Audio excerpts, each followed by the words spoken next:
We're back with another LEGO title. This time we have LEGO Lord of the Rings. Greatest Hits Edition, obviously. They're still selling these brand new off Amazon for a decent price. I had another copy of this, but it was a bit too banged up from the previous owner to work on my player, so I had to grab a new copy for Christmas. I 100%ed this one, so I can finally talk about it. What are the pros? What are the cons? Where does it stand against the previous LEGO games that I've played? And I've played LEGO Harry Potter 1, LEGO Harry Potter 2, Batman 2, Batman 3, Marvel Superheroes, Star Wars The Complete Saga, and I think that's all of them. No, I did Pirates of the Caribbean as well, yeah. Alright. So, where does it stand against those 7 titles? Well, I haven't made a video about Star Wars, or that one's going to come later on. LEGO Lord of the Rings, I would say, is better than LEGO Pirates in almost every way, shape, and form. Probably because LEGO Pirates is a little bit scratched and I couldn't complete it. So I guess it's mostly the disc's fault if I played an unscratched copy and was able to 100% it. Would I still say that this is better? Yes, I kind of would, though I love the soundtrack to the Pirates games. I love the soundtracks to all these games. They ripped the soundtracks directly from the movies, which were amazing, phenomenal. And they put them directly into the games, and that's fantastic. Though I think Lord of the Rings beats it out. In fact, I would say Lord of the Rings beats out almost every single LEGO game I played, with the possible exception of Batman 2 in regards to the overworld.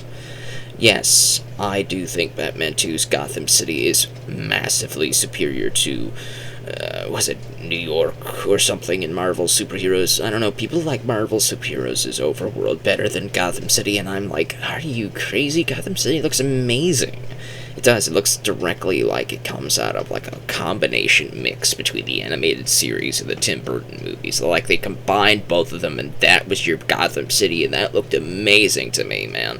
It looked fantastic. The only thing I would say that Batman 2 does weak is its cast. You know, you got maybe 30 characters of useful characters, and then you got 20 useless characters like Joker Goon, Mime Goon, Riddler Goon. You know, you don't need those guys. You don't need the cop guy. I don't even think you need Commissioner Gordon unless... Well, alright, keep Commissioner Gordon. But most of these guys you don't need. You don't need most of those guys, right? So the roster is really small, and the roster is kind of small in LEGO Lord of the Rings as well, though I would say that almost every single character in here is useful, with the possible exception of a few of these guys. There are a couple copies, redundancies. You have Frodo and Sam, and then you have Frodo and Sam in orc disguises, and then you have Frodo and Sam in their weary states, right? Frodo and Sam weary. So that's basically 6 slots out of 80. That are basically 2 characters, so I would say that you don't need that, really. Honestly, I would say the outfits should go into a single icon, kind of like how Harry Potter did it. In Harry Potter, the roster had different outfits into a single character's icon instead of taking up multiple slots on the board. That way, the slots on the board represent different characters, and the flashing icons you could toggle the outfits in between. That's how I would use those characters as. The only way I would justify a different character's icon would be if they're coming with different equipment. For example, with Aragorn. Aragorn has 3 character icons in this. You've got his Strider outfit. You've got his Gondor outfit that he wore at the end of Return of the King at the Battle of the Black Gate. And then you have the outfit that he wears when he gets crowned king. His moveset is roughly the exact same, with the possible exception of his 3rd outfit, the crown outfit. In the crown outfit, he comes equipped to the shield, though you can unequip the shield, and he has the same fight animations with the longsword. His Strider outfit keeps his basic longsword. He doesn't have Anduril, though in his Return of the King outfit and his crown outfit, he wears the Anduril sword. He equips the Anduril sword. So I would say maybe 2 icons would be justified for that. That's just me. But there's something that I really like here. Even though the roster is about 80 characters, with maybe some possible exceptions of redundancy. So maybe about 75. There's about 5 redundant character icons. There's 2 Lurds, there's 3 Aragorns, and there's 3 Sams. So maybe 1, 2, 3, 4, 5, 6, 7, 8. Okay, so it's more like 72 characters total. And you got 8 alternate outfits, right? Right. So while the roster's small, there is something that it does really well. And that is the treasure trove. Throughout the story levels and throughout the world map, you can find things called blacksmith designs and treasure items. There are 3 treasure items throughout every story mission, and each treasure item is an equipable item in the overworld or in free play mode when you're replaying the story missions that you can equip to use. For example, in the prologue level, you can find a treasure item called the Elven Sword, which means once you find this sword and clear the level, you can have any character equip the Elven Sword, which means you don't have to worry about swapping characters and all that stuff to find a character who has a certain sword or a certain affinity to a certain weapon. Anybody can equip the weapon that you have in your character's treasure trove, which means, for example, if Sam is the only character that comes with a tinderbox to light fires, once you have found the mithril tinderbox blueprints, which I believe are in one of the story missions rather than in the world map, once you find that tinderbox, you craft that tinderbox, any character can equip that mithril tinderbox to light their own fires throughout the world map or in the story missions, whatever. So that I found that to be very cool. I found that to be really awesome. There are some disappointments here and there that I think they should have added. For example, they added Gil-galad as a playable character, but they didn't have him playable in the prologue. I would have honestly said that you should have had the 3 playable characters in the prologue be Elendil, Isildur, and Gil-galad. I would have said that you should have had those 3 as your playable characters in the prologue, but rather, Gil-galad's not in the prologue at all. You instead get Elrond in his Second Age outfit. Because these levels are more talking about the movies rather than the books. You know, you see the WB Games logo here. WB has the rights to the film trilogy of the Middle-earth movies, the 6 films. So they're only doing film stuff, film characters, though they have some characters from the books. Tom Bombadil is in here, Radagast the Brown is in here, and I believe they had a DLC thing. It's long gone by this point on the PlayStation Store, at least on the PS3 PlayStation Store. I took a look, I took a check to see, because, you know, I hate DLC, but I check anyways, right? See, maybe sometimes there's a free pack, and there are some free packs sometimes. In Batman 3, there's 2 free character packs. The Heroines and Villainesses character pack, and the Rainbow Batman character pack. So you get 12 extra characters free of charge, and it's pretty worth it to check for any DLC if a game has it. And these LEGO games, after a certain point, almost all of them have them. This one does. It has a character pack that includes characters such as Glorfindel, Prince Imrahil. A lot of characters that showed up in the books that didn't necessarily show up in the movies were in those character packs. But they're gone. They're not on the DLC store, the PlayStation store. They're not there anymore. If they were there at all, they might have been on the eShop or something, because this did come out for the DS, as far as I'm aware. The 3DS, maybe, I don't know which one. This came out a lot of stuff. They changed it up a little bit. There's different versions, different ports, so to speak. All the characters of this may not be available in the same DS version. I always talk about the PlayStation 3 versus the console versions. The handheld versions are different. You know, I always talk about the console versions, but if this DLC pack did exist, it doesn't anymore. But characters such as Glorfindel and Prince Imrahil, they were in those packs. They showed up in the books, and they didn't include them. They didn't include them in the base game, even though they included Tom Bombadil and Radagast. Right? They included those characters who showed up in Radagast. Actually, I don't even think Radagast shows up in the Lord of the Rings books. I think it was only in The Hobbit.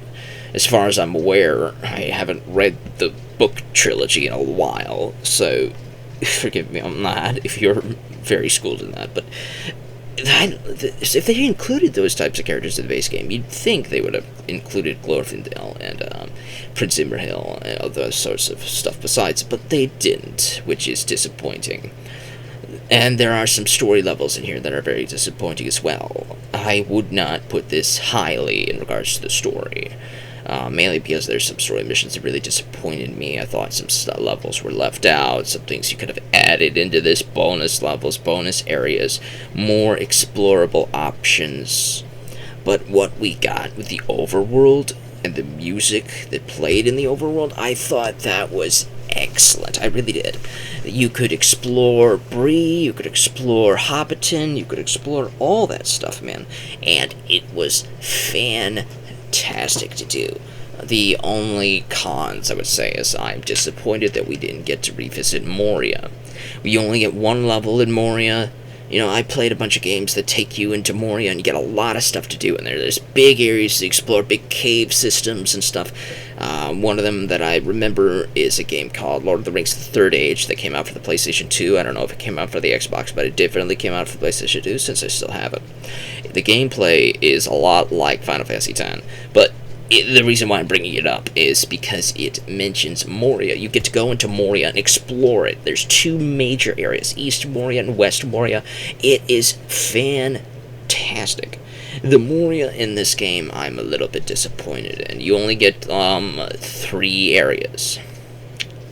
Balin's Tomb area, Dwaro Delve, though you don't really get to explore Dwaro Delve, you just following Gandalf to a certain exit, and then the stairs that lead to the Bridge of Khazad-dûm.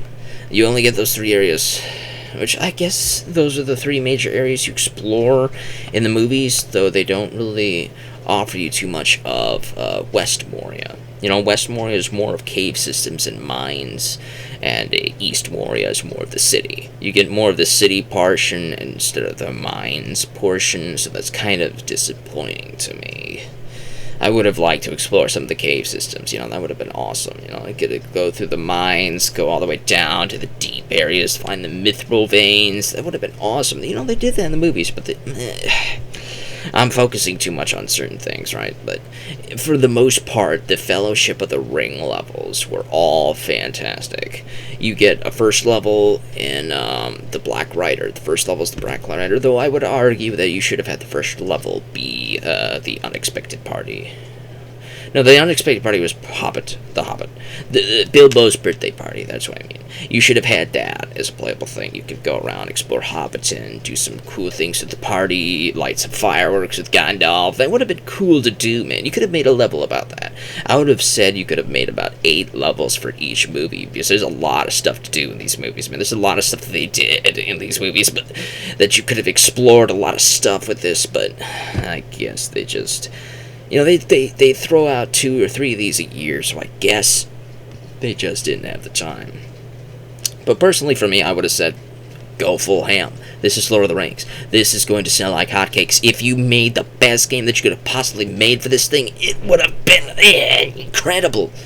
You could have had Ravanian explorable. You could have gone up to Erebor. You could have gone to Thranduil's realms. You could have gone through the Blue Mountains, Iron Mountains. You could go all over the place, man. I really wish they could have gone full ham.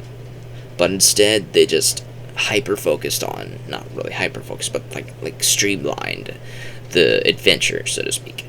The trail that they go on in the movies is all you get. You get to go from Hobbiton to Bree, from Bree to Weathertop, from Weathertop to Rivendell, from Rivendell to the Mines of Moria, from the Mines of Moria over to Amon Hen, from Amon Hen to Lothlorien, from Lothlorien to Argonath, from Argonath to Rohan, from Rohan to Helm's Deep, and from Helm's Deep to Gondor. And then for, when they split up at Amon Hen, from Amon Hen for, Frodo's Path. From Frodo's Path, you get to go from Amon Hen to, the Dead Marshes, from the Dead Marshes to the Osgiliath, from Osgiliath to the Secret Stairs, from the Secret Stairs into Cirith Ungol, from Cirith Ungol to Mount Doom, and you also get to do the Black Gate. So all the major areas are there, but there's some stuff that is very disappointing to me. Okay, so the first movie, though, you get, the first level is called the Black Rider. If you're a collector for collecting the mini kits and all that stuff, you're probably going to hate this level. all the stuff is there, all the major beats is there. You're hiding from the Black Riders of the Nazgul, and you get to do the Gandalf fight with Saruman, and then you get to do with the chase sequence running away from the Nazgul. That final chase sequence, the third portion of the level, there is a mini kit in there, and it is very easily missable. And if you miss it, you have to do the entire level over again. So the first two parts into that third part, and if you miss it again, you gotta do the whole thing again! I ended up doing the Black Rider 3 times in order to get this mini kit in the third portion. And I don't know if Batman 3 came out after Lord of the Rings. I think it did. But in Batman 3, when you're picking story levels, you could pick parts of the level. So for example, if you have a part in, like, say, Batman 3, there are 3 major areas that you explore. You can click that level in the level select at Batman 3, and you get the 3 levels. You could go part 1, part 2, or part 3. If you need a mini kit in part 3 and you already finished these 2 parts, you just click part 3 and you get booted into part 3 to find that mini kit. In this, you don't get no such quality of life additions, you know. You only get level select. You click the level, you go into the start of the level, you go all the way to the end to find the final mini kit. And if you miss the mini kit, you gotta go back, do it again, you know. It just felt like a little bit of a time waster. If they had that option available to put in there, I'm not going to take points off it, but it is something that I get aggravated with. I got increasingly aggravated. There's like about 3 or 4 levels with a chase sequence at the very end of the level that they put a mini kit in, and if you miss that mini kit, you got to do the whole thing again. You got to do the whole thing again, and I hated that, man. I really did. Really did. But for the most part, that Black Rider segment is fun with story links. All of the lines of dialogue, they didn't get their own separate voice cast. They just ripped the dialogue from the movies. So the story you're getting is from the movies. The dialogue from the characters, all the voices are from the people in the movies. So all the story beats are there. You get the Black Rider, and then you move into Bree. There's no level in Bree, sadly, but you can explore Bree in the overworld. So I guess that's how they recoup that. You don't get a level in Bree, you could just explore it in the overworld. And Bree does look amazing. Hobbiton also looks amazing. So you could explore both of those in the overworld. They didn't give you all the story level in it. I guess that's okay. The third level is the Pass of Terraverse. In that pass of Terraverse, it is perfect. I love it. That level is great. It's one of the better levels in the game. The fourth level is the Mines of Moria, and the whole thing, I already talked about that. The 5th level is Amon Hen, and in Amon Hen, that's after Lothlorien, they're in Amon Hen. This is where Boromir dies, of course. So that whole level is fine. It's good. It's really well made. Looks great. The mini-kits are scattered all over. There's some things that you might need some mithril items for, because there's some mini-kits hidden in Frodo's segment. There's a gameplay element here that I forgot to mention. Oh, there's Weathertop. I forgot about Weathertop. 6 story levels. I forgot about Weathertop. Black Rider, then Weathertop, then Cradras. Yeah, that's it. I forgot about that. Okay. And there's a gameplay element with Frodo's character here, where he can put on his ring and enter the Wraith realm, the Wraith world. And you can only use Frodo. You cannot change characters, even in free mode. When you're in the Wraith world, you can only play as Frodo, but you can access the treasure trove items, which means if you have crafted the mithril tinderbox, then you can have Frodo use fire making in the Wraith world. If you have crafted a mithril bow, you can have Frodo equip a bow to use bows for any types of stuff for mini-kits in the Wraith world. So you're gonna have to unlock those things before doing some of these story levels, because you're gonna need those items. And I'm unlucky enough that I didn't look ahead. I just did the level and realized I needed it. I had to leave the level, go find it, unlock it, go back, and get it. But now you know that sometimes when you're in the Wraith world as Frodo, you're gonna need some stuff. Let's see what else. From movie 2 into movie 3 onwards, this is where the story levels kind of are hit or miss for me, because they're skipping some major beats that I honestly think you could have put a whole level into that major story beat that they just completely skipped over. In the Two Towers, the first level that I did was tracking hobbits. That's a perfectly fine, serviceable level. You even get to play as Treebeard for a little bit, and that was great. What else? Let's see. Then there is Taming Gollum. This is where in Frodo's segment you get 2 paths as of the 2 towers. You know, since the Fellowship is split, you get Frodo's stuff, and then you get Aragorn's stuff. 2 major paths. I honestly think you should have 3 paths. The path of Aragorn, the path of Frodo, and the path of Gandalf. Because, you know, they split up a lot. They don't give you anything of Gandalf unless he's with you in Aragorn or Frodo's path. Which was very disappointing to me, honestly. The Gandalf was severely underutilized in this game, and I really think that he should have had his own levels. That would have been fine, you know. But I guess it's because Gandalf is always alone when he's doing his own stuff that they include his bits into somebody else's chapter, into somebody else's level, so to speak. And I guess that's okay. But yeah, you get Taming Gollum. This is where Frodo and Sam capture Gollum. That's fine. The next level is Warg-Attack. This is the first opening is with Aragorn, Legolas, Gimli, and Gandalf in Edoras, and they're trying to free Theoden from Saruman's curse. And then the second half of the level is the path to Helm's Deep. That's fine. That's fun. That's fine. Serviceable. And then the next level for it is the Dead Marshes. You get to go into the Dead Marshes. I like the Dead Marshes level. Honestly, it's fine. And the Osgiliath level, that level is also fine. What else? You get Helm's Deep. Helm's Deep is perfect. It's one of the best levels. Though there is a mini-kit when you have to sally out of Helm's Deep that you really need to be on the lookout for. Though if you have the mini-kit finder, Red Brick or whatever, you'll be able to find those. Because it's not a chase segment. It's a horse riding sally forth. The sally forth segments where you're riding forwards, you could see the mini-kits. But the chase segments, meanings when you're running towards the screen, it's a lot easier to miss those mini-kits. You get 4 of those chasing when you're running towards the screen. You get about 2 or 3 where you're chasing outwards, away from the screen. And those are fine. What else? They combine Treebeard's assaults on Isengard with the Osgiliath level, which I thought was a disappointment. I think you should have split those up into 2 different levels, to be honest with you. That's whatever. That's fine. Then you open with Return of the King. In Return of the King, I think the first level is something to do with Frodo. I think it's the Secret Stairs, maybe. I'm not too sure.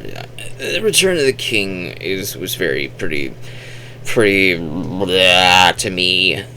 Some levels are good. Paths of the Dead was fine. Aragorn going into the Paths of the Dead to recruit the dead army of Dunharrow. Those guys are fine. That's a fine level. Though I honestly think that in the movies, they show it in the movies, the extended editions, where Aragorn comes out of Dunharrow on the other side of the mountains, on the coastlines of Gondor, where he uses the dead army primarily to liberate the coastal cities of Gondor, and he rallies the armies of the coastal cities of Gondor, and he sends them to Minas Tirith, and that would have been awesome to see a level, at least one level, where you get to explore the areas of Gondor, and they didn't include that. They didn't have it as a level. They didn't show it in the overworld, so that was disappointing to me. That was a missed opportunity. Speaking of missed opportunities, there's a point in the story in the movies where Gandalf and Pippin leave to head to Minas Tirith, and that whole part where Gandalf and Pippin rally the people of Gondor, the armies of Gondor in Minas Tirith, and they hold out for the siege. The siege of Gondor should have been a level, man. It should have been a level. You should have even had some scenes with Denethor. You should have had a level where Pippin's climbing the beacons to light the beacons. That was a missable point. You got 2 levels there, the beacons and the siege of Gondor, that they did not do. They didn't do it. The only thing is the Pelennor Fields. That's the only thing you get. The level is the Battle of the Pelennor Fields, which means the entire Siege of Gondor is about 1 minute's worth of cutscenes. They just streamline through all of it. They don't even show Denethor. They don't show Pippin doing his thing. They don't show Denethor sending Faramir to try to retake Osgiliath, and that Sally. That didn't work. That could have been a level. Oh, goodness gracious. Return of the King is one of the biggest films, and one of the biggest movies ever, man. Especially the extended edition is like 4 or 5 hours worth, man. It's one of the longest movies you'll ever watch. And there's so much that you could have done in that. But for what we got, you focus primarily on what Aragorn's doing. You don't really care about Gandalf and Pippin, man. They don't give a crap about Gandalf's side of the story, man. So with Aragorn, you get the Paths of the Dead, and then the Battle of the Pelennor Fields. With Frodo, you get the Secret Stairs, Cirith Ungol, and Mount Doom. So that's 5. I'm missing a level. There's something here. I'm missing a level. Usually there's 6 each. 6, 12, 18. 18 levels total. I guess they count the prologue as 18 levels. So there's only 5, I think, for Return of the King. No wonder it felt so streamlined and short. Ah, goodness gracious, man. I'm all going by memory and recalling all this stuff. So this is going to be one of those ramble audios, rambling about on Lord of the Rings. It's not going to be called on Lord of the Rings. It's going to be rambling on Lord of the Rings, whatever.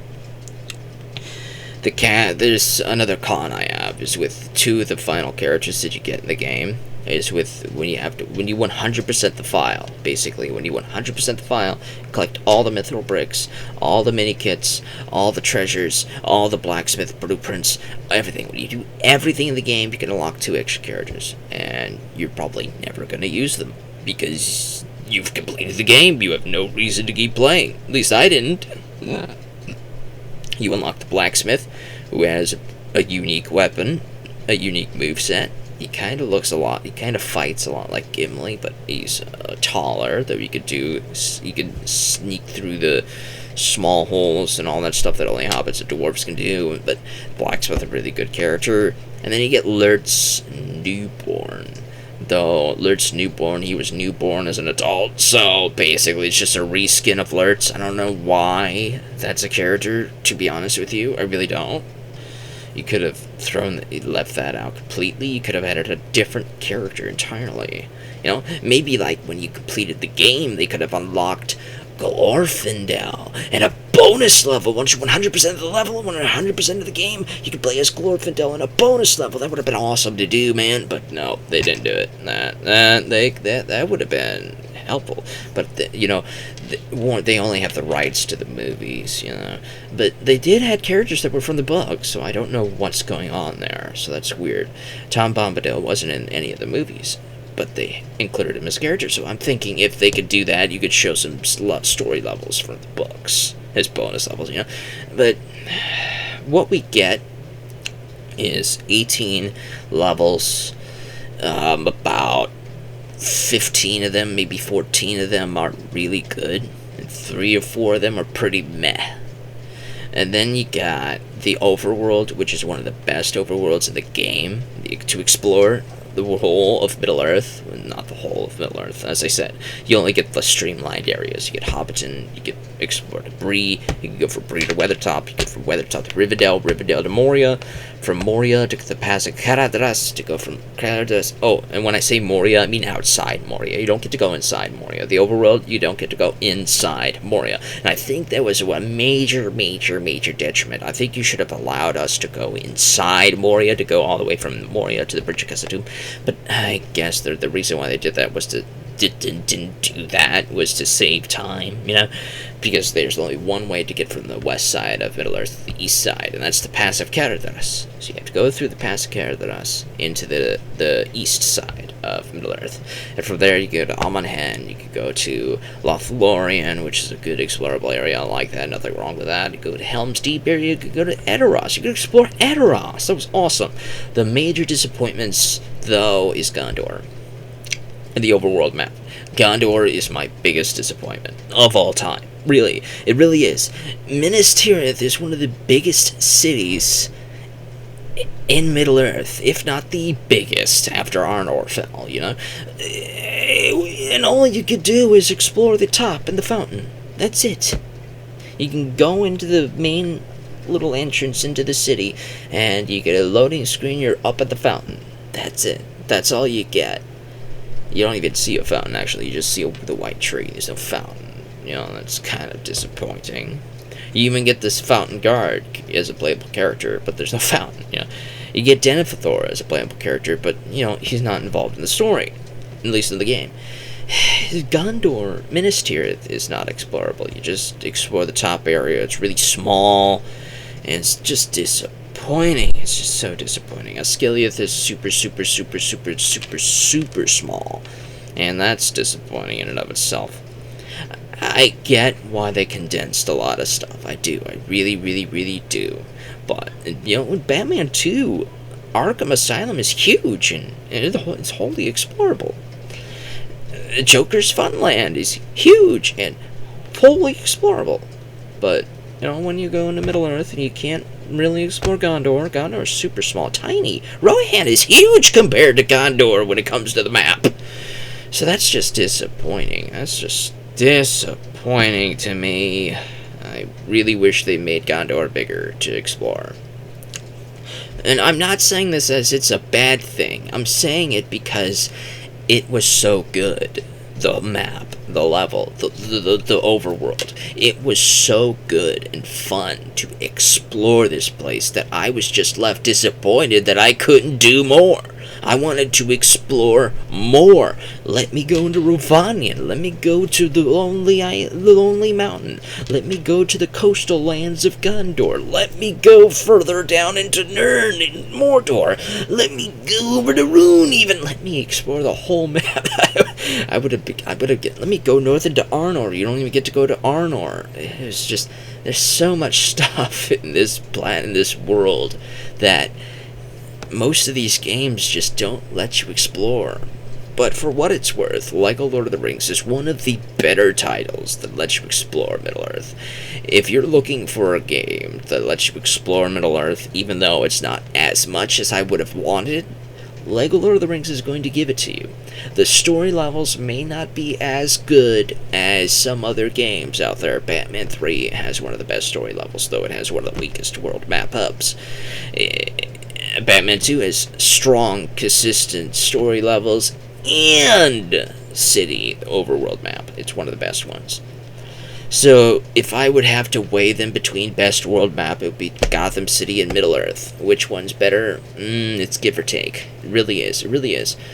Gotham City allows you to have characters that fly. You can fly throughout Gotham City. It's really fun to do. They missed an opportunity in Lord of the Rings that you could have ridden the eagles to be able to fly throughout Middle-earth. You could have ridden the eagles. That would have been a cool option to do for post-game. Have Gandalf be able to call the eagles, to jump on the eagles, to fly throughout Middle-earth. That would have been awesome to do, man. But they didn't do it.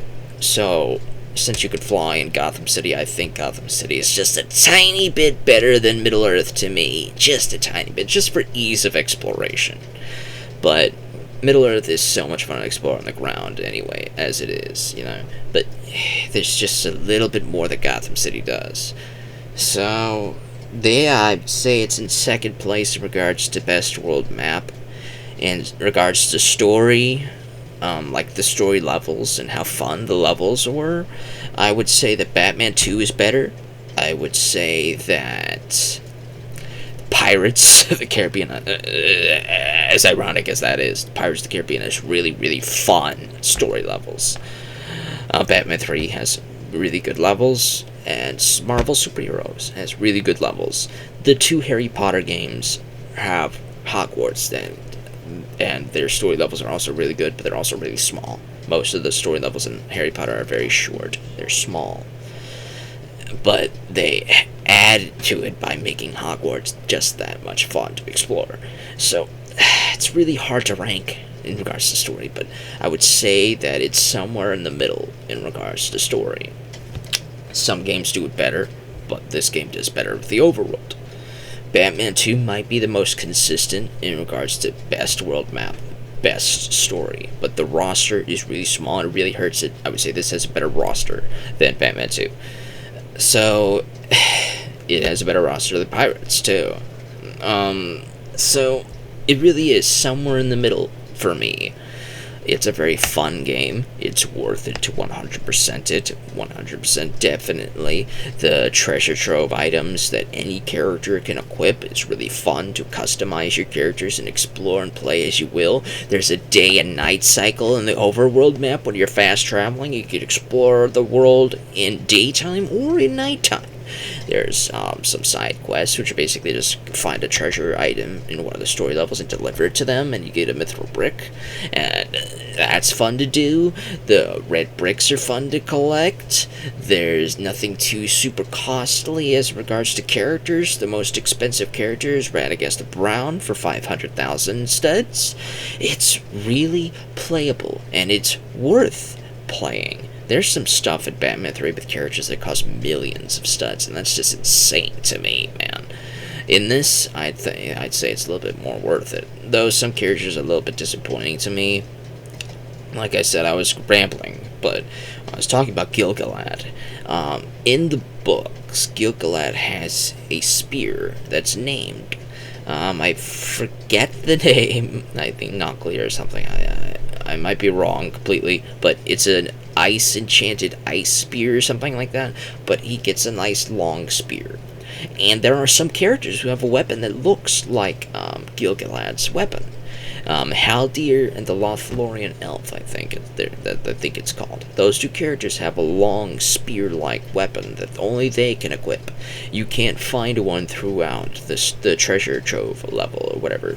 You can only equip an elven sword, not the long spear thing. But Gil-galad's supposed to have one of those spears, but he only comes playable with a sword. And that's disappointing. And I should probably talk about the combat animations.